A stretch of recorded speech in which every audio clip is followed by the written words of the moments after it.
여행책 팟캐스트 여행사이의 책. 반갑습니다. 아니 소개 안 했군요. 몇 번째 하는 건데 지금 실장이 46번째 시간으로 맞죠? 46번째. 네. 46번째 시간으로 돌아온 여행작가 노중훈입니다. 제 옆에는 변함없이 늘 푸르른 소나무처럼 앉아 계시는 거상 책방 사이에 조민석 대표님 나와 계시고요. 대표님, 실장님, 네.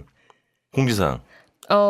그러게요. 이게 지금 너무 이른 방송 녹음이라 저희가 이게 29일 날 하고 2월 5일 날 오픈 예정인데 2월 공지를 해야 되는데 이게 1월 29일, 2월 초에 올라가는군요. 네네. 네네. 근데 아직 저희가 2월 달 준비한 게 없어서 네. 그냥 뭐 말씀 사적인 얘기 드리면 뭐 2월 달 22일 1일 날 되면 저기 아마 대만 책방 여행.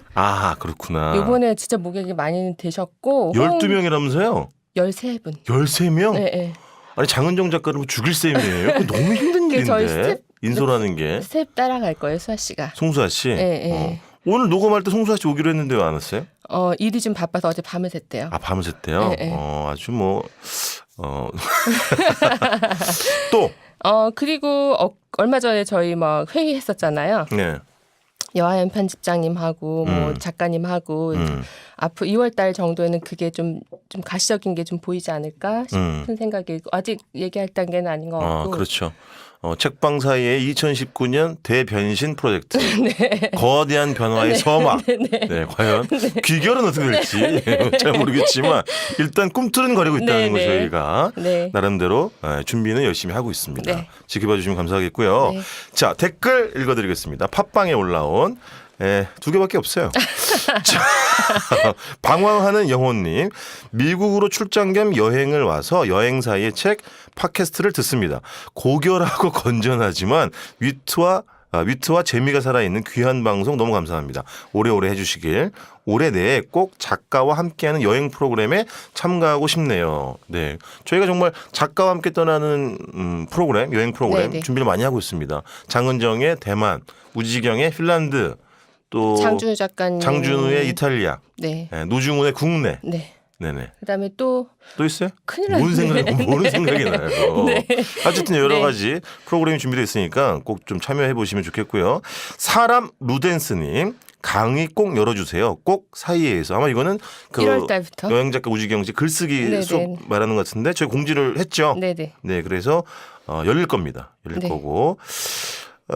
잠깐 구독자 수를 좀 볼까요? 구독자 수 많이 늘었죠, 저희. 356명. 356명. 아유. 뭐 어쨌든 장족의 발전입니다. 네. 네, 알겠습니다. 오늘 코너를 접고 본격적인 내용으로 들어가 보겠습니다. 저희가 매주 특별한 시간을 만들어 드리려고 최선의 노력을 다하고 있습니다. 이번 주야말로 정말 특별한 시간. 네. 특집 오브 더 특집. 스페셜이죠. 네, 스페셜입니다. 오랜만에 돌아온 노중훈 절친 특집. 네. 여행사이의 책 최초의 연예인 특집. 그다음에 에세이 특집. 네. 그다음에 글을 어떻게 쓰는가에 대해서 알려주실 작법 특집. 네. 네. 특집의 향연입니다. 네. 네. 모시도록 하겠습니다. 작사가, 작곡가, 싱어송라이터, 또 선생님, 작가님. 네. 책 이름을 얘기 안 했군요. 책 이름을 얘기 안 했군요. 가볍게 앉는다라는 책을 펴낸 심연보 씨 모셨습니다. 안녕하세요. 안녕하세요. 반갑습니다. 반갑습니다. 네. 제가 저 라디오에서 듣던 목소리를 또 실제로 바로 옆에서 듣게 되네요. 그래요? 반갑습니다. 어떤 라디오였죠? 여행에만? 아니 어떻게? 제가 여행에 맛 빼고 다 나갔는데. 여행의 맛을 지금 제가 진행하는 프로그램이고요. 김재동 프로에서. 아마 오늘 라디오 게스트를 네. 지금도 전성기시지만 네. 한창 많이 하실 때는 네. 20개나 하셨나요? 그렇죠. 주당 한 20개씩 할 때도 있었어요. 주에 20개 프로를 라디오 계속 정말 많이 할 나갔었어요. 때는. 그러면 쉴 틈 없이 스케줄이 다 라디오 스케줄. 매일 3개씩 치는 하루에 거야. 서너 개씩 매일매일 했었던 적이 있었어요. 오. 아주 오랜 기간은 아니었는데 그래도 한 3, 4년 이상? 그렇죠. 오. 라디오 게스트를 사실 제가 한 15년 가까이 했으니까. 맞아요. 되게 오래전부터 목소리. 제가 그래서 그 라디오 게스트 쪽에서는 네. 라디오 게스트 15년 하고 결국 공중파 DJ를 꿰찼던 히트곡 없이 적이 없어. 아이, 또 이렇게 얘기를 그래서 해요. 그 어떤 입지전적인 인물로 물론 1년 하고 자리 털고 일어나긴 했는데 그게 오늘 아침 심연보입니다였나요? MBC 라디오 FM 그렇죠, 보요? 그렇죠. 예. 그래서 그랬었어요. 게스트들 사이에서는 네. 게스트 오래 하면 네. 결국 DJ 할 수 있다 이런 어떤 예. 그렇게 빅3가 있지 않습니까? 심연보, 문천식, 일락. 그렇죠. 그렇죠. 맞아. 네. 일러시죠. 그렇죠. 저희가 일명 그 수도꼭지회로 틀면 나온다고 그 당시에 뭐 각종 라디오 프로그램 틀면 나온다고. 근데 밤 프로도 DJ를 하지 않으셨어요? 밤 프로는 사실 그 레귤러 프로는 아니었고요. 네. 제가 사실 지금 이 프로그램 제목이 여행 사이의 책. 그죠. 제가 네. 이전 프로그램과 이후 프로그램 사이에 프로가 하나 폐쇄되고 다음 프로가 네. 런칭하기 전에 네. 몇 달간 했던 적이 있었어요. 심야 프로그램도. 그게 뭐였죠? 그게 꿈꾸는 라디오. 아, 아 그럼 그게 예전에 그 뭐야 타블로도 하고 테이도 그렇죠, 하고 그렇죠. 그거 전신인 거네 그러면? 그러니까 전신이 아니고 그 프로그램이 사실 오랫동안 굉장히 성황리에 어. 진행이 되다가 네. 그 프로그램이 이제 문을 닫아야 되는데 아 다음 프로그램이 런칭 준비가 덜 돼서 그게 FM 음악도시 성시경 전인가요? 그러면? 그렇죠, 맞아요. 아 그렇구나. 그래서 제가 그 사이에 몇 달 정도 진행했던 적이 있었어요. 그렇구나. 지금 이제 그 오늘 아침은 정지영 씨가 하고 그렇죠. 있는. 제가 그만두고 정정 씨가 아 그렇죠. 네, 그렇죠. 그 전엔 이문세 씨가 했었고. 이문세 씨가 하셨었고 그다음에 장윤주 씨가 좀 하셨었고 장윤주 씨가 네. 모델 장윤주? 그렇죠, 그렇죠. 아침 목소리가 나오나 그 사람이? 까랑까랑하게 잘 나오시더라고요. 그래서 장윤주 씨가 좀 그렇구나. 진행하셨었고 그다음에 제가 진행했었고 아, 그다음에 그렇구나. 정지영 씨가 지금 오래 하고 계시죠. 아, 저는 한 그렇죠. 1년 정도밖에 안 했었어요. 네. 일단 두 가지 질문을 먼저 드리고 시작을 하도록 하겠습니다. 첫 번째는 사실은 이 가볍게 앉는다가 최근에 나온 책이고 동명의 노래도 내셨어요. 그리고 한창 지금 뭐 신곡 홍보 또 저서 홍보에 바쁘실 텐데 왜 홍보 효과가 미미한 저희 네. 팟캐스트 왜 나오신 건지 의아합니다. 최초의 연예인 출연자예요. 아니 이전에 없었나요? 없었어요. 누가 나와 여기를? 아 그런가요? 그리고 심지어 여행책형 팟캐스트인데. 분위기 좋은데. 저는 사실 제가 그런 걱정을 했었어요. 왜냐하면 네, 네. 제가 이 에세이가 네. 완벽하게 여행 네. 카테고리에 집중된 에세이가 아니기 그렇죠. 때문에 사실 네. 일상에 대한 이야기들이고 근데 그렇죠. 천만다행스럽게도 네. 중간중간에 여행 얘기가 조금씩 들어가요. 있어요, 그래서 있어. 굳이 걸치자면 걸칠 수 있으니까. 그리고 여행을 워낙 좋아하시잖아요. 네, 그렇긴 해서 다행스럽다고 생각하는데 사실 노중훈 씨랑 최근에 네. 뭐 이렇게 밥 먹고 술 먹고 하다가 나가야지 뭐 이런 얘기가 제가 먼저 했어요. 진짜요? 네, 제가 먼저 해서 저 깜짝 놀랐어요. 저 형이 왜 저러는 걸까? 아니 근데 아시겠지만 그러셨어요. 사실 제가 음악하는 사람으로나 혹은 네. 뭐 송라이터나 작품자로서는 나갈 만한 프로그램들이 굉장히 많고 그렇죠. 자주 왔다 갔다 하는데 사실 저자로서 나갈 만한 프로그램들이 사실 많지 않아요. 그래서 책 얘기를 좀 진솔하게 할 수 있는 프로그램들이 많지 않아서 저한테는 개인적으로 또 재밌는 시간일 것 같아서 근데 어떻게 해요, 형? 우리는 책 얘기를 진솔하게 하지 않고 안 들어보셨구나. 사다 한번 주구장창 아까 하다가 오프닝에서 느꼈어요. 그래서 잘못 온 건가 하는 생각 살짝 했는데 그래도 뭐 오늘 사실 이른 시간에 우리가 녹음하고 있어서 그러니까요. 네, 그래서 뭐 지금 녹음하는 시간은 1월 8일 화요일 아침 11시 16분 막 지나고 있는데요. 네. 두 번째 질문은 어젯밤 그 벤투어 우리나라 대한민국 국가대표 축구팀의 아시안컵 1차 네. 그렇죠. 예선 1차전 그렇죠. 필리핀과의 경기. 그런 게 있었어요. 예, 어떻게 보셨는지 궁금합니다. 축구 잘하세요, 저분이. 아니 제가 뭐 전문적으로 잘 알지는 않는데 저는 사실 우리나라 팀도 우리나라 팀인데 네. 필리핀 팀에 깜짝 놀랐어요. 필리핀 태생이 아닌 분들이 많으시더라고요. 그러니까 이게 이제 용병이라 그래야 되나? 그렇죠, 아니면 그렇죠. 귀화 선수라고 해야 되나? 뭐 그래서 그런 거죠. 감독이 에릭손 감독이 하니까 수비가 뚫기 어렵더라고요. 에릭손이 시점이 누구냐면 스웨덴 출신의 되게 유명한 명장, 엄청난 감독이고 그 잉글랜드 프리미엄 리그 들어보셨죠? 네네. 프리미어 리그 네. 아세요? 들어봤어요. 손흥민 네, 뛰는데 네, 그 네, 네, 네. 리그에서 오랫동안 몸담았던 명장이에요. 어. 근데 그분이 갑자기 필리핀 감독을 하고 계시더라고 대표팀 감독을. 그러면 그분은 누굴? 베트남이구나. 박항서 감독님. 죄송합니다. 박항서랑 에릭손을 어떻게 헷갈릴 수가 헷갈리시면 안 돼요 이거는. 네. 근데 국적이 아무튼 다행스럽게 사실 첫 경기가 어. 사실 제가 만약에 국가대표라고 해도 네. 그 어떤 컵 경기나 아무튼 뭐 그런 국제적인 대회에서 첫 경기는 되게 떨릴 것 같아요. 그러니까. 근데 다행스럽게 잘 이겨서 또 징크스가 있어. 우리나라 대표팀이 첫 경기에 유난히 고전을 많이 하고 지금 사실 우리나라 국가대표 선수들이 시즌이 끝난 선수, 시즌 중인 선수 뭐 이렇게 섞여 있어가지고 네. 뭐 체력 문제도 좀 약간 있는 것 같고 약간 조직력의 문제도 좀 있었는 것 같은데 아니 뭐 잘했지 뭐 이겼으면 됐잖아. 잘하셨어, 잘했고요. 제 개인적으로 되게 속상했던 게 황의조 선수가 골 넣었거든요. 넣었죠. 근데 그 필리핀 수비수랑 경합 중에 어. 그 수비수가 목을 핥혀서 맞아. 여기 피났어. 목 쪽에 피가 뭐 전반 시작하자마자부터 뭐 맞아. 위혈이 맞아요, 네. 맞아요. 되게 속상하더라고요. 이게 맞아요. 손톱으로 핥히면 흉터나면 연고 발라도 빨리 안 낫잖아요. 그래가지고 속상해가지고 그분은 이렇게 수비수가 손톱을 기르고 나오는지 한번 아, 그 이상해. 왜냐면 축구연맹에서 한번 손톱 관련된 부분은 한번 깔끔하게 정리를 하고 왜냐면 너무 여기를 뭐 목을 막 왜냐면 이제 또 야구를 굉장히 좋아하세요. 옛날에 사회인 야구 팀도 하지 않으셨어요? 많이 못해가지고요. 참가를 꾸준히 했었는데 큰 재미를 못 느꼈어요. 왜냐면 야구 선수들 특히 포수들은 손톱을 기르는 경우도 있어요. 근데 축구 선수가 손톱을 기를 일이 없잖아요. 근데 여기 진짜 생채기가 너무 크게 났더라고요. 속상하더라고요. 속상하더라고요. 그래도 한 골을 만들어내더라고요. 아, 비드주 아니었으면 네, 어디가 뭐 대단했습니다. 할 뻔했습니다. 이런 프로그램입니다. 이런 책 얘기 얘기 잘 안 해요. 그래서 사실은 지금 말씀하신 것처럼 뭐 많은 분들이 아시겠지만 뭐 가수, 작곡가, 작사가로서 굉장히 활동을 많이 하시고 많이 아시겠지만 오늘은 이제 그런 건 이제 다른 데 가서 하시면 되니까 오늘은 책 얘기를 좀 네. 많이 하고 싶고 사실은 그거 더불어서 저희 이제 그 팟캐스트를 들으시는 분들 중에 글쓰기 자체에 관심 있는 분들, 책을 내고 싶어하는 분들이 많아가지고 에세이는 특히 어떻게 쓰는 건지에 대해서도 좀 많은 왜냐하면 지금 예를 들면 글쓰기 수업 강의도 하시잖아요.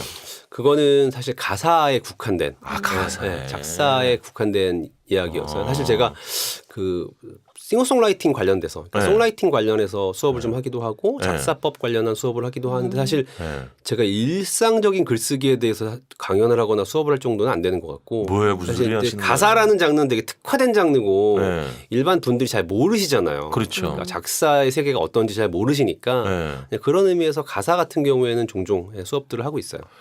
뭐 사실은 이렇게는 진행을 안 하려고 그랬었어. 너무 많은 모든 이제 프로그램에서 심현보 씨를 모시면 이런 이야기를 꼭 하기 때문에. 근데 저도 안 하려고 그랬는데 우리 실장님이 전혀 모르기 때문에 제가 몇 가지는 알려드릴게요. 네네. 사랑해도 될까요? 이 노래 뭐예요? 큰 관심이 없으신 것 같아요, 가요계에. 저기 팝을 지금 제가 가사 얘기했잖아. 사랑해도 될까요라고. 자, 가수 이름은 알죠? 잠깐만요. 네? 해도 될까요? 따라 부르셨으니까 됐어요. 네. 이 정도면 만족스러워요. 네. 유리상자. 맞아요. 이거 뭐 전 국민의 노래잖아요. 근데 많은 분들이 심현보 씨 작사가로만 아시지만 사실은 이 노래는 작사뿐만 아니라 작곡도 하셨어요. 그렇죠. 네. 네. 그리고 이 노래는 아시죠? 사랑인 걸. 모르시는데 지금 응만 하시는 것 아니 같아요. 알아. 이 노래 제목은 항상 가사를 불러주고 있어요. 제가 얘기했잖아요. 사랑인 걸. 그렇죠. 그래서 가수는 땡땡의 기적. 한강의 기적? 모세. 이 노래도 사실 작곡까지 하셨어요. 작사한 건 뭐 이름 말할 수도 없고. 일찌감치 작곡가로 유명하신 건 알았는데 이제 제가 좀 기억력이 좀 네. 심지어 예전에 저기 두 분이 작업실도 옆 동네를 옆 건물을 있었는데 그렇죠. 그때 오다 가다 하면서 못 보셨어요? 뵀었어요. 아, 그래요? 네. 근데 사실 저희가 뭐 특별히 좋아하는 노래가 아니면 그 노래 누가 만들었는지까지 기억하면서 살기엔 우리가 기억해야 형 될 게 많아요. 국민 히트곡이잖아 이런 노래들은. 그러니까 그 노래는 기억할 수 있지만 네. 누가 만들었는지까지는 저조차도 제가 특별히 좋아하는 노래가 아니면 잘 모르죠. 죄송해요. 제 연령대에 알았어야 되는데. 아니 우리가 예를 들면 어떤 드라마를 되게 좋아하는데 그 드라마 PD가 누군지 작가가 누군지까지 네. 요즘은 PD 작가 많이 보지. 그러네. 그럼 무슨 소리예요? 영화도 감독님을 보내. 당연하죠. 죄송해요. 그러면 결론은 특별히 좋아하지 않으시는 걸로. 그런데 최근에는 뭐 최근뿐만 아니라 예전부터 성시경 씨하고는 굉장히 오랫동안 네. 작업을 맞아. 하셔가지고 성시경 라디오에서도 많이 들었어요. 우린 제법 잘 어울려요. 네. 그렇죠. 그것도 작곡. 그건 작사만 했어요. 작사만. 네네네. 그다음에 너의 모든 순간. 너의 모든 순간. 너의 모든 순간. 제대로 제가 좀 전지현. 알아들. 전지현. 그 남자 배우 누구죠? 김수현 씨였던 김수현. 것 같아요. 별을 별은 내 내 가슴에. 가슴에? 별은 내 가슴에 아닌가? 언제쯤 그거 안지욱 씨 나온 거예요. 아, 별에서 온 그대지 무슨 별은 내 별은 가슴이야. 들어가지 않아요? 별이 들어가죠. 네. 별이 들어. 온 그대. 별 야 그러네. 그다음에 다정하게 안녕이. 한번 해보세요. 다정하게 안녕. 정말 제목 부분만 부르시네요. 그다음에 고줄 가사만 부르시네. 최근에 제가 정말 좋아했던 노래 나의 밤 나의 너. 진짜 다 모르는구나 진짜. 아 제가 저희 사무실에 응. DJ는 저희 직원들이라 어.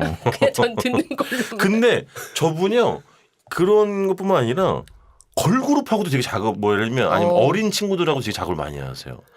좋겠다. 옛날에 좀 주얼리 그죠? 그렇죠. 근데 최근에는 사실 최근 아이돌들하고는 작업 안 거의 했어요? 요즘에는 이제 확실히 이제 연령대가 아니 무슨 우지광이 아니라 우지광이요? 무슨 저기 남자 있잖아. 그 저기 뭐 이렇게 가요제란다. 그 오디션 프로그램에 나왔던 친구들. 네네네네. 그런 그런 분들하고는 많이 작업했어요. 그죠. 네, 많이 작업했는데 이제 예를 들면 아이돌 그룹이나 네. 뭐 남자 보이 밴드나 혹은 뭐 여자 아이돌 그룹이나 이런 분들하고는 확실히 이제 작업이 조금 거리가 그래요? 생기더라고요 요즘에는. 러블리즈 안 했어요? 러블리즈 안 했어요. 아 그래요? 네, 제가 가장 그래도 근사치를 해봤던 게 유이 씨하고 한번 해봤었고 유이? 애프터스쿨 유이 씨. 애프터스쿨 유이? 네, 그 정도까지가 솔로? 그렇죠. 솔로 했을 때 한번 해봤었고 거의 그렇구나. 끝이었어요. 그 이후에는 별로 없었어요. 유 씨는 요즘에 KBS 주말 드라마로 드라마 많이 하나뿐인 저는 사실 대편. 발라드가 아무래도 많아서 그렇지 아무래도. 아무래도 좀 업템포의 음악들이나 댄스 음악들, 댄서블한 음악들은 많이 해보지 못했어요. 잘 하지도 못하고. 예. 업템포라 그러는구나.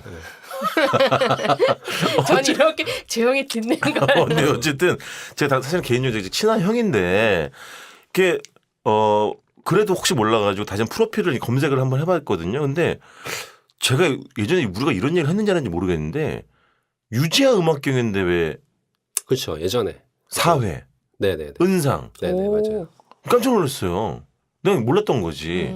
옛날에 왜냐면 제가 예전에 유지아 음악경연대회를 되게 열심히 보러 다녔었거든요. 아 진짜요? 그때 1회가 유지아. 유지아 1회가 조규찬. 좀 부끄럽네요. 조규찬. 그래미 어워드 1위 수상자는 그래미인가요? 조규찬. 2회가 고찬용 씨인가? 맞아요. 3회가 유희열 씨죠. 저 때가 유희열 씨예요. 4회가. 4회가 유희열이었구나. 3회 대상은 저도 정확히 기억이 안 나는데. 형 그럼 내가 네. 그 현장에 있었어요. 진짜요? 4회 현장에 있었어. 오. 왜냐면 나 유희열 씨라는 기억이 나거든. 그때 노래를 되게 못 불렀었어요. 맞아요. 네. 원래 근데 피아노를 되게 잘 쳤어. 엄청나죠. 그래가지고 그때 네. 선명하게 그런 현장에 저 형이 계셨었네 그러면. 그랬겠죠. 그때 저는 사실 근데 너무 떨어가지고 그때 기억이 잘 안 나요. 그때 심사위원이 김현철 맞아요. 그죠? 저 김현철 씨가 되게 높은 점수를 주었다고 나중에 기대해주더라고요. 지금 되게 친하시잖아요. 네. 그래서 그때 막 같이 편곡도 하고 그 이후에 이제 친해져서 종종 작업도 같이 하고 지금도 뭐 술도 자주 마시고 그러니까요. 친하게 지내고 있죠. 그러니까 사람이랑 조금 희한한 것 같아. 그게 벌써 몇 년 전이야. 굉장히 오래전이잖아요. 엄청 오래전이죠. 근데 그때 저 형과 제가 같은 공간에 있었고 한 오랜 세월 동안 서로 일면식도 없이 지내다가 어떻게 또 성시경이라고 하는 술주정뱅이를 매개로 라디오 프로그램에서 만나게 돼서 인연을 맺게 되고 이렇게 또 저희 팟캐스트에 정말 누추한 팟캐스트에 나와주시기까지 굉장히 쾌적하고. 네. 근데 생각해 보면 라디오 프로그램도 사실 요일도 다르고 달랐어. 보통의 경우는 일반적인 라디오 프로그램들은 뭐 진짜 1년에 2번 공식적으로 회식하는 정도 아니면 요일 게스트들이 만날 일이 별로 없거든요. 성시경 씨가 브릿지 역할을 톡톡히 하셨네. 저희는 맨날 만났어요. 제가 나가는 요일이 아닌데도 맨날 나갔어요. 실제로 여러분 라디오 프로그램의 그 게스트와 제작진이요 잘 안 모여요. 실제로. 사실 제가 거의 그 잘안 작가님을 모여요. 알게 된 것도 성시경 프로 때문에 알았어요. 그렇지. 라디오를 듣고 너무 재밌다. 그래가지고 그렇죠. 그때 우리 실장님은 원래 사실 이현주 씨 팬이었었어요. 네, 제가 아니라. 네. 이현주 씨 잘 지내세요? 네, 잘 지내시는 종종 걸로. 만나고 계세요? 아니 아직 요새 연락이 좀 제가 뜸해가지고 저도 연락 한번 드려봐야 돼요. 그렇구나. 제가 최근에 그래도 그나마 만났구나. 네. 뭐 컨디션 많이 회복해가지고 잘 지내고 계십니다. 네. 알겠습니다. 어쨌든 간에 저희가 정말 귀한 분, 특별한 분을 모셨기 때문에 오늘은 좀 책 얘기를 평소보다 좀 많이 하기로 하고요. 그러니까 가볍게 앉는다. 정말 감성 충만한 물씬한 에세이 아니죠? 자칫 잘못하면 욕적으로 갈 수 있어요. 에세이가 네. 되겠습니다. 저희 프로그램 잘 모르시겠지만 현보영은 저희 아주 각광받는 코너 속 코너가 있습니다. 이름은 노중훈의 판권 읽어주는 남자. 그게 뭐예요? 판권을 읽어드리는 거예요. 아, 진짜? 읽어드리겠습니다. 가볍게 앉는다. 초판 1쇄 인쇄 2018년 12월 4일. 초판 1쇄 발행 2018년 12월 17일. 말씀드린 것처럼 초판의 경우 인쇄와 발행일 한 2주 정도 차이가 납니다. 지은이 심현보, 발행인 이원주, 임프린트 대표 김경섭, 책임 편집 권지숙, 기획 편집 정은미, 송현경, 정인경, 디자인 정정은, 김덕호, 마케팅 윤주환, 어윤지, 이강희, 제작 정웅래, 김영훈, 발행처 출판사가 되겠죠. 미호입니다. 이걸 제가 읽어드리는 이유는 매번 말씀드리지만 책은 여러 사람의 노동의 집산물입니다. 그럼요. 근데 대부분 이런 건 아무도 눈길 주지 않거든요. 그래서 꼭 그렇죠. 저희는 항상 읽어드리는 그런 코너가 있고. 앨범 크레딧 같은. 그죠. 네. 진짜 네. 맞아요. 예. 이게 발행일이 2018년 12월 17일로 되어 있는데요. 준비 기간이 꽤 길었죠. 그렇죠. 네. 저는 본격적으로 쓰기 시작한 거는 한 1월부터 쓰기 시작했거든요. 2018년 1월부터. 네. 네. 그래서 1월부터 한 9월 정도까지 원고를 끝냈던 것 같고요. 네. 10월, 11월은 거의 교정 보고 네. 뭐 다른 이야기들 네. 얘기했고, 그러니까 실제로 원고를 쓴 건 한 1월부터 9월까지인 것 같아요. 9월 말, 10월 초까지. 예. 여기 지금 책임 에디터 편집자 네네네. 이름 기억나세요? 권지숙 씨. 권지숙 씨구나. 아, 책임 편 여기 써 있구나. 네네네. 권지숙 씨. 네. 왜냐면 미호 출판사가 약간 실용서를 많이 내는 출판사로 좀 미호? 알고 있는데. 맞아요. 그러니까 예. 그 이거 시공사 임프린트야. 맞아요. 시공사 서브 브랜드 중에 하나인 네네. 걸로 알고 있고요. 그렇지, 그래서 뭐 맞죠. 이렇게 취미 생활 관련된 네네네. 것들 뭐 이런 것들 많이 내고 네네. 그렇다든지 최근에 이제 에세이도 하나둘씩 나오기 시작하는 것 같아요. 아, 그래서 이 책의 뒷날개를 보면 이제 말씀하신 나오는 것처럼 에세이를 이제 많이 에세이들이, 내기 시작하는구나. 네, 실용서를 그래서 많이 내다가. 이제 확장을 좀 하는 중인 것 같아요. 아, 네. 그렇구나. 취미 근데 관련된 에세이도 막 나오기 시작하는 것 같고. 취미 관련된 거요. 네. 이 권지숙 씨와의 어떤 뭐 협업, 의사소통 이런 거는 괜찮으셨어요? 저는 사실 네. 이전에도 실용서를 한번 냈던 적이 있었거든요. 아, 작사가의 노트인가요? 네, 맞아요. 네. 작사법 책을 한번 냈었던 적이 있었고 사실 한 네. 10년 전에도 에세이를 한번 냈던 적이 있어요. 근데 그 에세이는 카테고리가 되게 좁은 범주에 그러니까 완전히 사랑 얘기, 연애 얘기에만 집중했던 에세이가 한 번 있었고 그 이후에 한 10년쯤 지나고 나서 최근에 이제 작사법 관련된 실용서를 한번 냈었고 네. 그렇게 사실 제가 책을 잘 모르는데 네. 몇 번에 걸쳐서 긴 시간이긴 하지만 네. 작업을 해보고 나니까 네. 정말 에디터와의 협업이 정말 중요한 거구나. 에디터가 진짜 네. 중요해요. 그 이전에는 사실 그냥 큰 생각이 없었어요. 그냥 네. 뭐 작업하고 나면 나머지는 알아서 해주시는 거 아닌가 이런 생각을 하고 있다가 막연한 생각을 했다가 그렇게 작업을 해보고 나니까 정말 뭔가 결이 맞는 에디터를 중요해요. 만나서 같이 진짜 작업을 중요해요. 해나가는 게 되게 중요하다는 생각을 했고 사실 맞아요. 재밌었어요. 그런 의미에서 뭐 이런저런 이야기들도 잘 통했던 것 같고 되게 꼼꼼하게 그게 중요한 것 같아요. 뭐. 그러니까 뭐라 그러죠? 정말 말 그대로 책을 같이 만든다는 개념. 그렇지, 그렇지. 그러니까 뭐 이렇게 애정을 좀 가지고 네. 그것들 행간을 보고 그렇죠, 그렇죠. 그 되게 꼼꼼하게 그렇죠. 신경 쓰. 그러니까 소위 말해서 마음을 써야 결과물이 그래도 어찌됐건 마음에 드는 게 나오는 것 같아요. 그 왜 제가 이런 걸 여쭤봤냐면 제가 저 형을 좀 알잖아요. 이 모든 에세이 글은 당연하고 소제목도 다 본인이 직접 지을 정도로 엄청 꼼꼼한 디테일러거든요. 근데 이제 그게 저자와 에디터 사이에 그것 때문에 불협화음이 나는 경우가 굉장히 많아요. 그러니까 뭐 권한 행사라고나 할까 아니면 밀당이라고나 할까 이런 것 때문에 사실은 서로 상처받는 경우가 굉장히 많거든요. 네네네. 근데 뭐 권한 행사 이런 거보다는 책 에디터는 약간 의견 충돌 같은 게 있는 거지. 판매 영업 위주의 좀 약간 그렇지. 마인드가 좀 있는가 그럴 하면 수 있죠. 작가들은 네, 작가 나름대로 네. 생각이 워낙 많으니까 그거에 대한 맞아요. 충돌이 그리고 이제 사실 저는 네. 그 이제 아까 제가 원고를 쓰기 시작한 건 한 1월부터라고 했는데 그 이전에 뭐 한 12월 뭐 11월 이때쯤에 얘기를 많이 했어요. 아, 에디터랑 에디터랑 얘기를 많이 저런 하고 과정이 중요하다. 전체 방향들을 어떻게 가져갈 그렇지. 것인가. 그러니까 사실 그때는 되게 편하게 의견들이 오고 가고 그래서 조금씩 좀 방향이나 카테고리를 좁혀가고 그래서 글 쓰기 시작할 때까지도 완벽하지는 않았는데 어느 정도의 큰 줄기나 방향이나 색깔에 대한 것들은 서로 얘기가 잘 통해서 그 다음부터 이제 사실 좋네. 원고를 쓰면서 왜 잘 아시겠지만 카테고리 같은 것도 계속 변하잖아요. 그렇죠. 처음에 큰 줄기를 맞아. 잡아놓고 계속 변하지. 원고 몇 개를 쓰고 나면 맞아. 걔네들을 기준으로 해서 다시 또 네, 카테고리가 수정되고 이런 것들인데 그때마다 맞아. 좀 의견 교환을 빠르게 하고 의견 교환을 그래서 되게 수월하게 진행됐던 것 같고 그런 것 같아요. 그러니까 저는 제가 쓴 원고에 대해서 늘 보여드리고 네. 의견을 묻고 네. 그리고 또 거기에 대한 의견들을 저한테 주고 네. 그것들을 좀 편하게 서로 충돌 없이 진행했던 것 같아요. 좋네요. 어쨌든 그런 또 예열 기간이 있었구나. 근데 이 책은 그럼 제안은 출판사에서 먼저 제안이 온 거예요? 사실 저는 네. 아까도 말씀드렸지만 에세이라고 하는 글을 되게 써보고 싶었거든요. 근데 되게 카테고리가 좁은 에세이를 한번 써봤고 그다음에 실용서에 가까운 에세이를 한번 써봤고 그러니까 정말 그냥 제 일상들을 편하게 녹일 수 있는 그래서 사실 사람이 가장 많이 생각하고 가장 편하게 생각하는 것들이 자기의 어떤 일상들이잖아요. 그렇죠. 자기 일상 안에서 뭔가 정말 자잘하고 별거 아닌 것들을 깨우치기도 하고 느끼기도 하는데 그런 것들을 좀 편하게 쓰고 싶다는 생각을 했었는데 때마침 제의가 왔어요. 그래서 그 사람들은 어떻게 연락을 했을까? 사실 제 거예요. 네, 사실 그 지금 에디터 하시는 분이 원래 알고 있던 분이에요. 권지숙 씨를. 네, 근데 다른 원래 출판사에 계셨다가 네.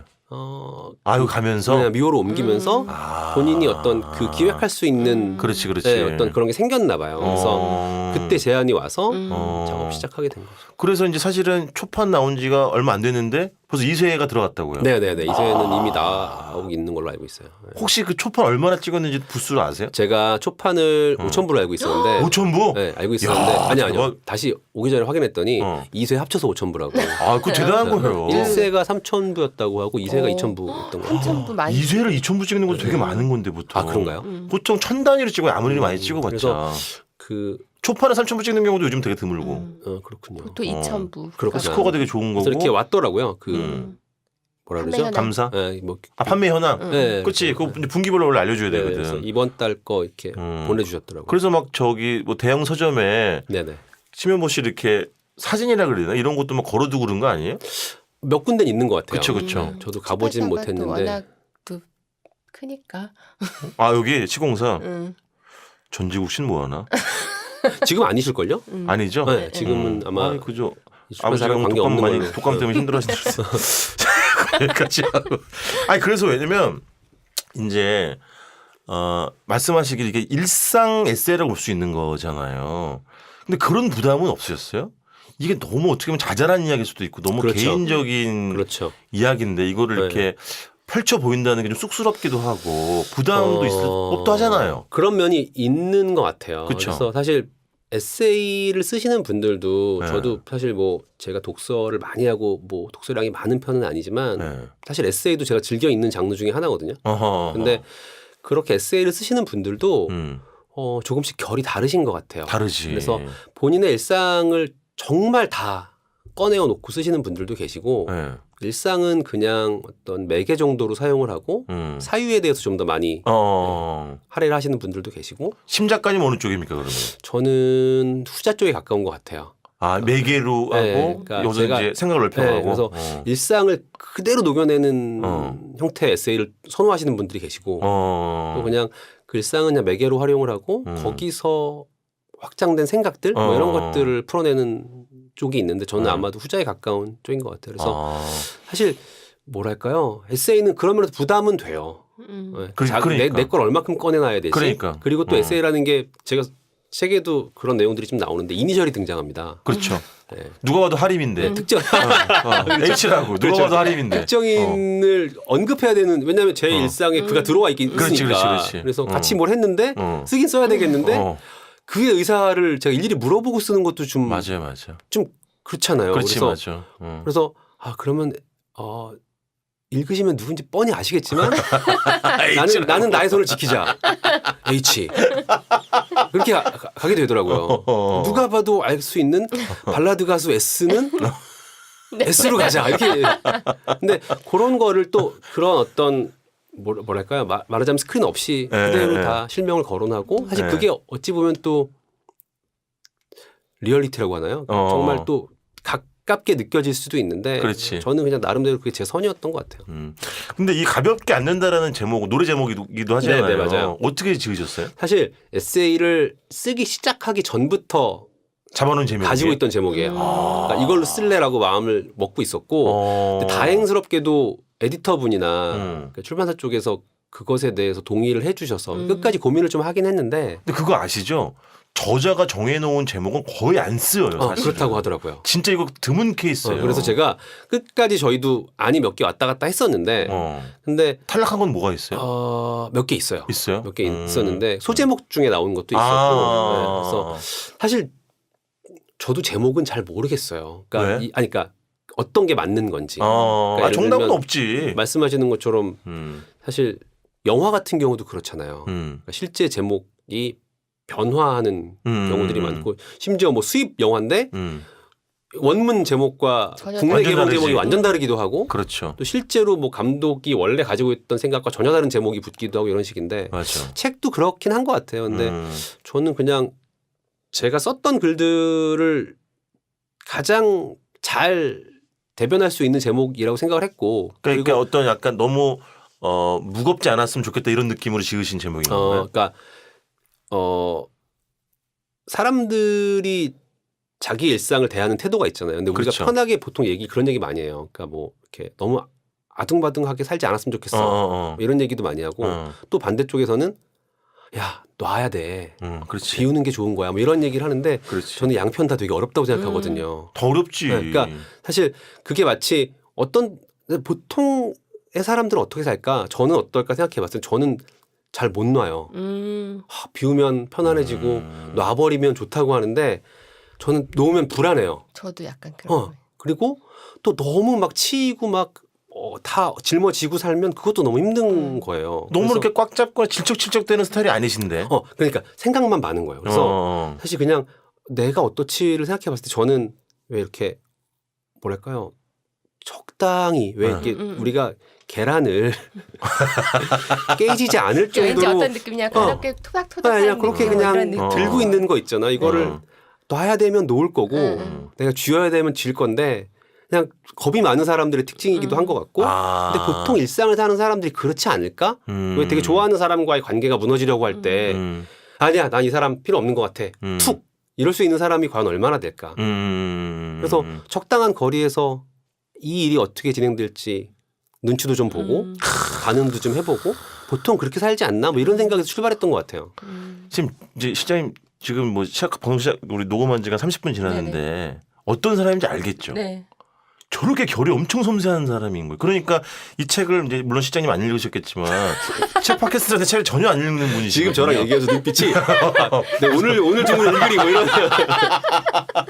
근데 이 책을 보면 정말 비유, 단어, 착상, 차간 이런 것들이 너무 섬세해서 그 작사를 하려면 그 짧은 문장에 내 마음을 표현하려면 그렇지.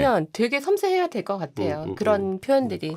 그러니까 나는 이제 뭐 계속 저희가 이제 이거 짚어 나가긴 하겠습니다만 그것도 굉장히 참 아마 이 팟캐스트를 듣는 글 쓰고 싶어하는 사람들 또 에세이를 내고 싶어하는 사람들 굉장히 궁금해할 거예요. 그러니까 내가 보기에 저 형은 두 가지가 공존하는 거예요. 뭐냐면 지금 말씀드린 그런 되게 섬세한 부분도 있고 근데 반면에 이 책을 내기까지 아까 말씀하셨죠. 지난해 2018년 1월부터 9월까지 원고를 썼다. 거의 매일 작업실에 나가셔가지고 2시간 정도 레귤러로 글을 쓰는 거예요. 근데 그게 우리 같은 사람은 알고 전업 작가들은 알거든요. 되게 어려운 일이라는 걸. 그리고 되게 어려우면서 중요하다고 생각을 하거든요. 근데 엉덩이를 붙이고 그렇게 2시간씩 꼬박꼬박 쓴다는 게 진짜 어려운 일인데 그걸 어떻게 하셨어요? 그러니까 제가 사실 뭐 방송을 할 때는 방송을 하고 녹음을 할 때는 녹음을 하지만 그렇지 않을 때는 뭐 거의 대부분의 경우 주중에 한 3, 4일 이상은 작업실에 나가거든요. 여기 작업실은 음악 작업실이죠. 그래서 근데 보통 오후에 나갔었어요. 그래서 근데 이제 책을 준비해야 되겠다, 글을 좀 써야 되겠다 마음 먹고 나서 좀 일찍 일어났어요. 근데 때마침 이제 1, 2월이 지나면서 날씨도 좀 좋아지고 그래서 좀 일찍 나가서 한 10시쯤 보통 작업실 도착하면 점심 먹기 전까지 한 2시 이전까지 썼어요. 그래서 나가서 생각을 좀 되든 안 되든 되든 안 되든. 그래서 그냥 안 써지는 날은 그러니까 몇 개의 키워드만 잡고 끝. 날도. 근데 그 이상으로 오후 시간까지 막 침범하면서 글 쓰는데 할애하진 않았던 게 그러니까 작업을 해야 되고 곡도 좀 써야 되고 뭐 할 것들이 제 또 일상들이 있으니까 그래서 오전 시간은 온전히 글 쓰는데 좀 할애를 해야 되겠다 싶어서 그래서 그래도 휴일은 잘 안 썼어요. 네, 토일은 잘 안 썼고. 그러면 휴식이 필요하니까. 네, 토일은 그렇지. 토일 저는 사실 직장인도 아닌데 저는 주말에는 음악도 잘 안 하거든요. 주말에는 웬만하면 아무것도 안 하는 쪽이에요. 그래서 그냥 주중에 보통 한 3, 4일 적으면 뭐 3일 많으면 4, 5일까지도 나가서 하루에 한 2시간에서 3시간 정도. 근데 어떤 날은 써지고 그렇지. 네, 어떤 날은 안 써지고 탄력 받은 날은 막 한두 챕터 쭉 쓰는 날도 있고 그렇지. 일주일 내내 공치는 날도 공친다는 표현이 좀 그러네요. 아니 여기 쓸수 있죠. 괜찮아요. 공치는 근데 저렇게 정확한 표현이에요. 공치는 거. 그러니까 저렇게 글쓰기가 일과가 되는 게 되게 전 중요하다고 생각을 하거든요. 그래야지만 누적이 되기도 하고. 글 쓰시는 분이나 어떤 계속 연습해야 될 그림 그리시는 분이나 이런 건 꾸준해야지 될 것 그렇죠. 같아요. 근데 본인만의 어떤 작법 그런 방법이 있어요? 왜냐면 이 책을 보면 굉장히 막 섬세하고 촉촉한 단어, 비유, 문장들 굉장히 많거든요. 그런 건 어떻게 이렇게 써요? 그건 타고난 거 아니에요? 타고난 건가? 저는 사실 근데 제가 아까도 말씀드렸지만 에세이가 너무 써보고 싶었던 이유 중에 하나는 일종의 도전 같은 것도 있는데요.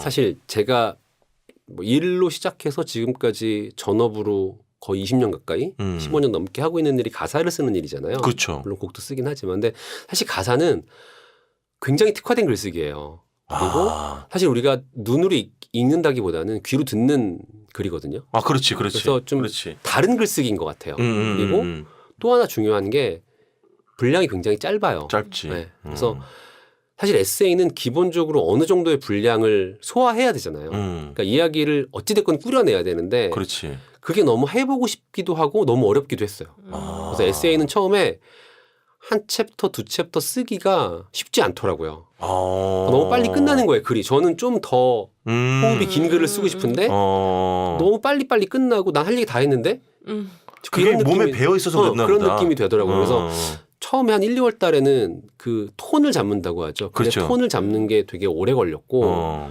그래서 그 글 톤이 잡히고 나니까 그래도 좀 템포감 있게 써지더라고요. 근데 그런 뭐 비유나 아니면 이렇게 뭔가를 봤을 때 그걸 섬세하게 잡아낸다고 해야 되나?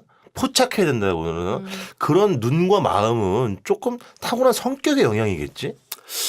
그럴 수도 있어요. 제가 여동생이 3명이거든요. 네. 그래서 어렸을 때부터 네. 좀 뭐랄까요. 세심한 면이 있었어요? 그런 것들을 주로 듣고 보고 했던 것 같아요. 그러니까 저희는 제가 오빠이긴 하지만 수적으로 열세잖아요. 제가 수적으로 열세니까 수적으로 열쇠 저는 일단 막 이렇게 어린이들이 다 함께 만화 영화 보는 시간에 일단 막 로봇들이 등장하는 걸 잘 못 봤어요. 제가 왜냐하면 전 너무 보고 싶은데 일단 그쵸 엄마 찾아 산말리류의 그런 영화들, 그렇지. 네, 캔디류의 네, 어머 이러면 너무 연령대가 왜냐하면 그런 것들밖에 못 봤어요. 왜냐하면 제가 제 채널을 사수해도 동생 중에 하나가 엄마한테 이제 뭔가 그렇지. 항의가 들어가면 그렇지. 채널이 돌아가는 거죠. 네. 그래서 자이반 타이반 제가 어릴 때 종이 인형을 엄청 오래 썼거든요. 오래 줘야 돼요. 그때 다듬어진 감수성이구나. 그리고 왜냐하면 이게 손맛이 그래도 몇 살 더 먹은 오빠가 잘 어울리잖아요. 그렇지. 그러니까 종이 인형을 맨날 제가 오래 줬어요. 오래 주면서 그런 것들이 아마도 영향이 있었던 것 같고 사실 글은 네. 엉덩이 붙이고 앉아서 쓰는 거지만 네. 사실 단상을 포착하거나 아이디어를 그러니까. 기억해낸 거는 사실 저는 엄청 적거든요. 메모 습관이 저는 이 있으시구나. 휴대폰 지금은 휴대폰을 많이 쓰지만 예전에는 실제로 뭐 수첩이 적기도 했지만 지금은 휴대폰을 사용하는데 메모를 정말 많이 해요. 그러니까 메모를 어떻게 해요? 키워드 위주로? 키워드 위주로 할 때도 있고요. 사실 그거는 이렇게 에세이를 쓸 때 말고 그냥 가사를 쓸 때도 저한테는 큰 도움이 되어서 저는 이렇게 보시면 이렇게 메모를 메모장이 아주 빽빽하네요. 심지어 막 사진이랑 같이 쓸 때도 있고요. 그러니까 그냥 형 이렇게 그거 사진 위에다가 글을 쓸 수 있어요? 네, 이 어플은 가능해요. 그래서 어플이에요? 네, 그래서 뭐예요 그 이렇게 어플? 보면 뭐예요? 좀 알려줘. 이따 알려드릴게요. 네. 제가 이건 여행 다니면서 쓰는 건데 와 대박 저런 것도 있구나. 그래서 저는 이렇게 여행 다닐 때는 보통 날짜랑 장소랑 키워드랑 사진까지 이렇게 같이 쓰거든요. 꽤 긴데? 그래서 이것도 나중에 이제 사실 여행 에세이도 한번 써보고 싶어서 지금 이제 짜투리를 모으는 중이에요. 기대할게요. 짜투리를 모으는 중인데 형 저 낸다면 내세요. 알았어. 쪽팔려 죽겠어 진짜. 기다리고 있다가 정말. 제가 딱 준비해놓고 있던데 사실 그냥 메모가 뭐랄까요? 메모가 중요한 건 그런 건 것 같아요. 그러니까 지나면 잊어버리잖아요. 그리고 운이 좋으면 기억이 나기도 하는데 메모를 해놓으면 그게 메모해놓은 것이 그대로 사용될 때도 있고요. 메모를 하던 당시에 나와 이걸 보는 시점에 내가 이미 시간적 격차가 있으면 그렇지. 거기에 상상이 결부돼요. 아 그때 내가 어땠었지? 실제로는 그렇지 않을 수도 있는데 아 그것도 중요한 포인트 같아. 결부가 진짜로. 되면 뭔가 포장이 좀 되겠죠. 근데 그러면서 뭔가 또 새로운 결과물이 나오기도 하고. 맞아. 그래서 어떤 때는 단어만 적어놓기도 하고요. 어떤 때는 그 단어에서 파생될 수 있는 것들, 그러니까 연관이 있는 혹은 상관관계가 있는 애들을 같이 적기도 하고 아니면 한 두어 줄이라도 문장으로 완성해서 끝내기도 하고 다양한 형태로 하는데 그런 메모가 각종 글쓰기에 다 도움이 되는 것 같아요. 네. 그리고 그럼 이 책도 그러면 풍경이나 사람들 사이의 뭐 일상에서 마주치는 어떤 것 순간들 이런 거에 대한 그 작가로서 메모를 해놓고 나중에 그걸 심화시켜가지고 결국은 완성된 그런 책인 거예요? 그렇죠. 네. 그런 의미인 것 같아요. 그래서 평소에 예를 들면 그 카테고리 챕터 중에 당신이 한창이라는 챕터가 있는데요. 네. 거기에 보면 청포도 얘기가 나오고요. 나오죠. 그다음에 보이저 1호에 대한 얘기가 나와요. 근데 그것도 진짜 신박했어. 보이저 1호에 대한 내용은 사실 기사에서 본 거예요. 근데 그냥 그때 제가 되게 뭔가 생각이 많았을 때였는데 그런 거죠. 그러니까 보이저 1호는 그냥 보이저 1호잖아요. 근데 그럴 때 있잖아요. 사람이 다. 보이저 1호가 너무 외로울 것 같은 거예요.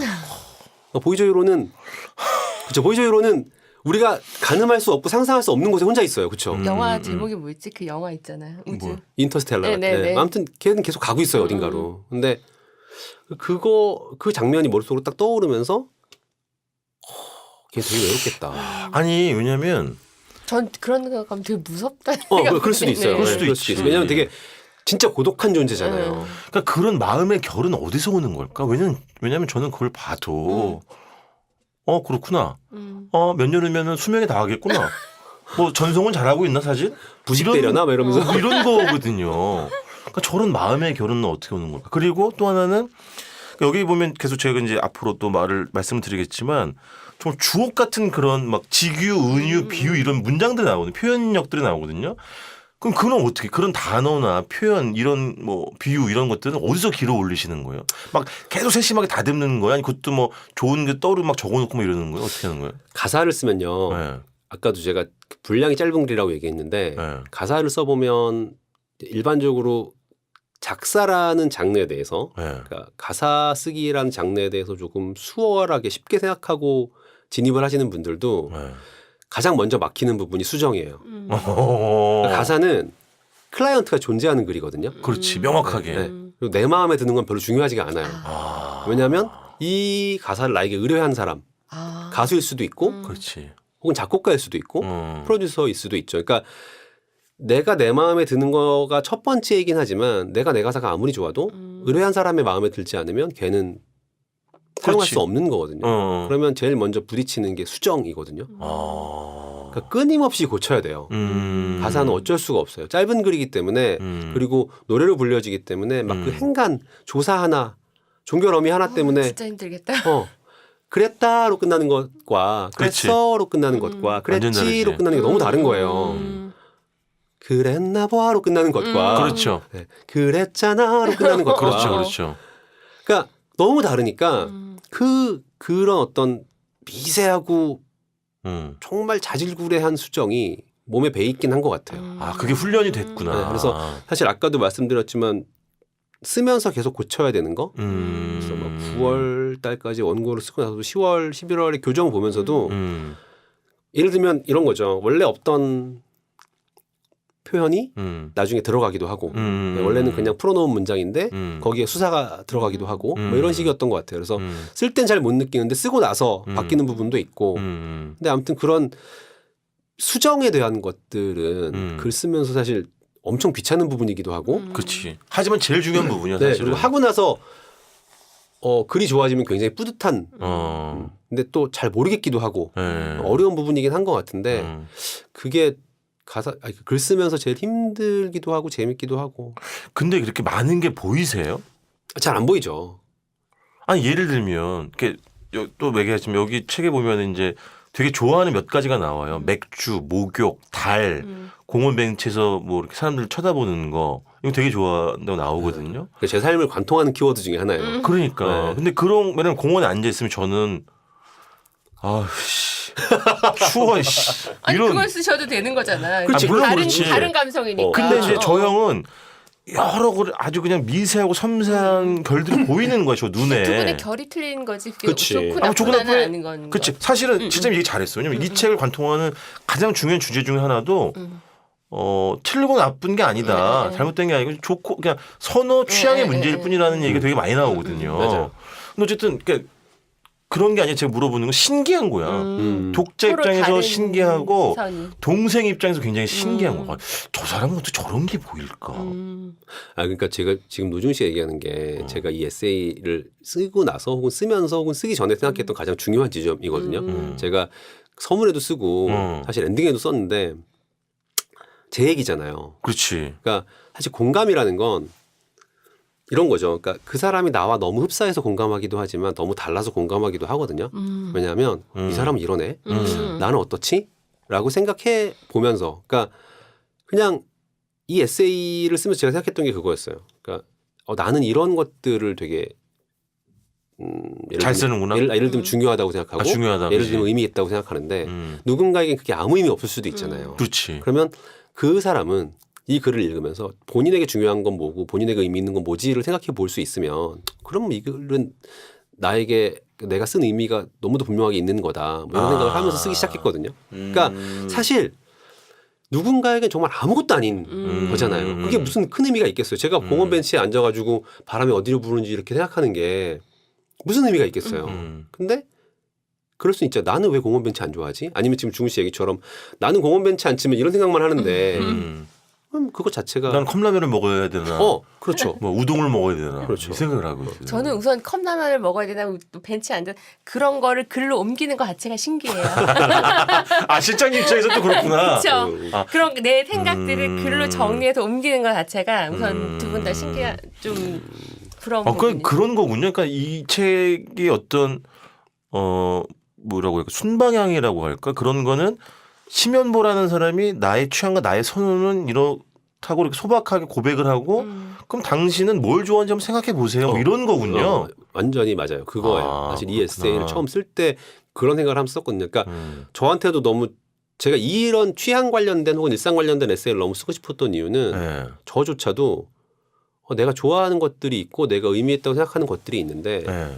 그것들을 좀 이렇게 긴 호흡으로 생각해 본 적이 별로 없더라고요. 내가 그걸 왜 좋아하는지도 잘 생각을 안 해봤고 그래서 그걸 좀 쓰면서 내가 이래서 이걸 좋아하는구나가 저 스스로도 좀 정리가 되고 느껴지는 것들이 있더라고요. 그래서 뭐 글을 읽으시는 분들도 본인의 일상에 대해서 본인이 어떤 방식으로 살고 있는지 그러니까 방식이란 말은 좀 거대할 수 있는데 그냥 어떤 스타일로 그렇지. 또 어떤 색깔로 살고 있는지를 생각해 보면 되게 네. 좋은 것 같아요. 저는 진짜 그냥 요즘에 점점 나이가 한 살 한 살 먹을수록 생각하는 게 돼지띠시죠? 네, 그렇죠. 네네. 네, 돼지띠죠. 우리 시장님도 돼지띠. 황금돼지라고 황금 하니까. 돼지. 네. 좋을 거예요. 좋아하는 것들을 주변에 과하지 않게 잘 배치해 놓고 사는 사람이 행복하겠구나 이런 생각을 많이 해요. 또 제목을 좋아하는 걸 좋아해 이렇게 뽑으셨더라고요. 아니, 원래 그렇게 생각해. 사실 그걸 제목으로 가져올 생각도 있었어요. 소제목 참 소제목. 지금 여기서 소제목이지만. 근데 너무 재밌는 게 그런 제목이 책에 나왔더라고요.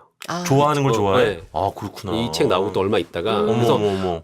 좋아하는 걸 좋아하는 게 취미 뭐 이런 제목의 책이 나왔더라고요. 그래서 어. 비슷한 시기에 나온 것 같은데 그래서 사람들이 생각하는 게 되게 비슷하구나. 그런 것도 너무 재밌어요. 그래서 그러니까 또 저희가 2부에서 이 책의 목차와 이제 또 구체적인 내용을 언급하겠지만 시간이 다 돼가지고 마지막으로 그러니까 예를 들면 이런 것도 있는 거예요, 실장님. 이제 저분의 이 좋아하는 여러 가지 아이템들이 있는데 그 중에 맥주가 있거든요. 네. 맥주 진짜 되게 좋아하세요. 근데 그거 이렇게 에세이 제목을 뽑았어. 소제목을. 맥주 3캔만큼만 외로워하자. 뭐 이런 식으로. 미칠 것 같아. 저런 이런 막 디테일한 2캔도 아니고 3캔이라잖아. 그리고 홀수가 외로워. 짝수는 더 외로워요. 그리고 편의점에서 소세지를 약간 삶은 소세지인가요? 이게? 데치는 데친 소세지를 하나 사가지고 그걸 먹진 않으세요 또. 근데 이렇게 거기 밖에서 꼭 이런 얘기도 하더라고.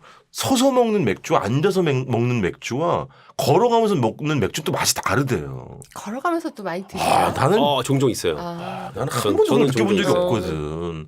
그리고 저런 아까 자꾸 얘기하지만 이게 상징일 수도 있고 구체적인 거를 예를 들면 뭐 등호, 숫자 이런 거를 대입하면 그래서 보는 사람, 읽는 사람이 확 또 뭐 이렇게 와닿게 되거든요.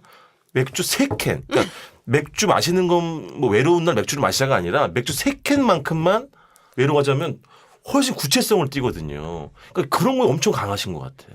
작곡가의 그 노래 가사 느낌. 그치. 왜냐면 소주 3병은 죽지. 자아가 상실되거든. 죽지. 아니 임창정 씨도 소주 한 병이라 그랬잖아. 소주 3병은 죽어. 요즘에 소주 3병이면은 쓰러지기 십상이거든요. 그래서 어쨌든 정말 시어 같은 이 아름다운 영롱한 문장들은 다음 주에 2부 시간에 아직 우리 책 안 들어왔어요. 원래 그런 거야. 그래도 이 정도면 책 얘기를 엄청 많이 한 거야. 이거 기적 같은 일이에요 우리한테는. 저 아까 표정이 달라. 축구 얘기할 때 엄청 불안했거든요. 이러다 가는 건나 싶어가지고.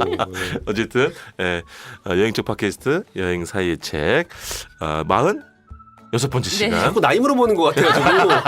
46번째 시간 가볍게 하는 날 심현보 작가님과 함께했습니다. 다음 주에 다시 돌아오겠습니다. 고맙습니다. 고맙습니다. 웃겨.